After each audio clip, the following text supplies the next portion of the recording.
England के baseball cricket पर भारी पड़ गया भारत का जैस बॉल यानी कि यशस्वी जायसवाल की डबल सेंचुरी। और यशस्वी जायसवाल के डबल अटैक से इंग्लैंड पस्त हो गया और भारत ने मैच जीत लिया है। साथ ही आपको यह भी बताएंगे कि कैसे शुभमन गिल एक बार फिर से बच गए हैं। तो मैच का पूरा हाल आपको बताएंगे, लेकिन उससे पहले आपको यह बता दें कि आखिर भारत ने इंग्लैंड का घमंड एक बार फिर से तोड़ दिया है। जी हां, इंग्लैंड जिस तरह से पिछले मैच में बातें कर रहा था कि वो चौथी पारी में 600 रन भी जो है चेस कर सकता है, तो फिर आज वो क्यों नहीं कर पाया और चौथी पारी में सिर्फ 122 रन पर ही उसको ऑल आउट कर दिया। और इस तरह से भारत ने तीसरा टेस्ट मैच भी जीत लिया है और सीरीज में 2-1 की बढ़त बना ली है। यानी कि पहला मैच जो इंग्लैंड जीता था वो किस तरह जीता वो तो सबको ही पता है, क्योंकि वो मैच भी भारत ने अपनी मुट्ठी में आते हुए अचानक से जो है इंग्लैंड को थाली में परोसकर उसको जिता दिया था, वरना ये 3-0 सीरीज इस वक्त हो जाती।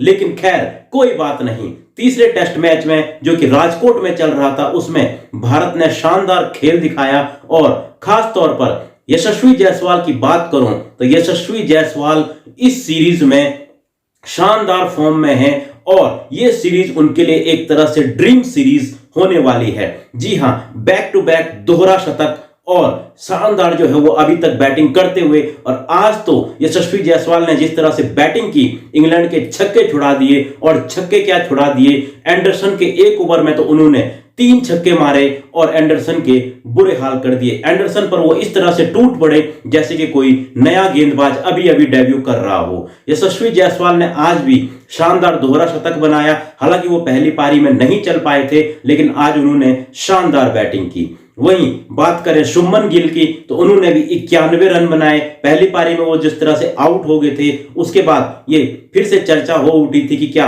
शुभमन गिल टेस्ट में जो है इनको खिलाना चाहिए या फिर नहीं। लेकिन शुभमन गिल ने जिस तरह से पारी खेली है, एक बार फिर से वो उन्होंने अपने आप को सेफ कर दिया है। और अब ये पक्का हो गया है कि अगले मैच में जब केएल राहुल वापस आएंगे तो फिर रजत पाटीदार बाहर हो जाएंगे, क्योंकि सरफराज ने जिस तरह से दोनों इनिंग में शानदार 50s बनाई हैं, उसके बाद अब रजत पाटीदार के लिए मुश्किलें हो गई हैं, क्योंकि 3 मैचों में उनको लगातार चांस मिले और वो कुछ भी नहीं कर पाए, अपनी परफॉर्मेंस से वो इंप्रेस नहीं कर पाए। यानी कि रजत पाटीदार का अब बाहर होना तय हो गया है चौथे मैच में। वहीं अगर मैच का पूरा हाल आपको बताऊं तो भारत ने पहली पारी में 445 रन बनाए थे और इसके जवाब में इंग्लैंड पहली पारी में सिर्फ 319 रन बनाकर ही आउट हो गया।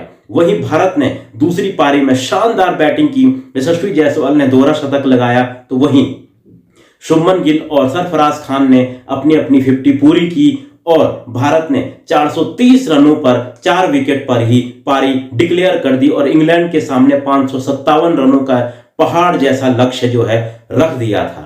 ऐसा लग रहा था कि शायद इंग्लैंड जो है 5वें दिन तक जो है मैच को खींच ले जाएगा, क्योंकि जिस तरह से भारत ने लंच के बाद 1 घंटा और खेलकर डिक्लेयर किया था, तो ऐसा लग रहा था कि इंग्लैंड 5वें दिन तक इस मैच को खींच ले जाएगा। लेकिन भारत के गेंदबाजों ने ऐसा होने नहीं दिया और चौथे ही दिन मैच को खत्म कर दिया और इंग्लैंड को 122 रनों पर ही ऑल आउट कर दिया और इस तरह से एक बड़ी जीत भारत की झोली में डाल दी। और अब भारत ने इस सीरीज में 2-1 की बढ़त बना ली है। यानी कि शानदार बल्लेबाजी और शानदार गेंदबाजी की बदौलत भारत ने इस मैच में शानदार परफॉर्मेंस से मैच जीत लिया है। तो फिलहाल भारत की इस जीत पर आप क्या कहेंगे? आप लोग भी अपनी राय कमेंट बॉक्स में दीजिए। मिलता हूं मैं आपको एक और ऐसी ही वीडियो में।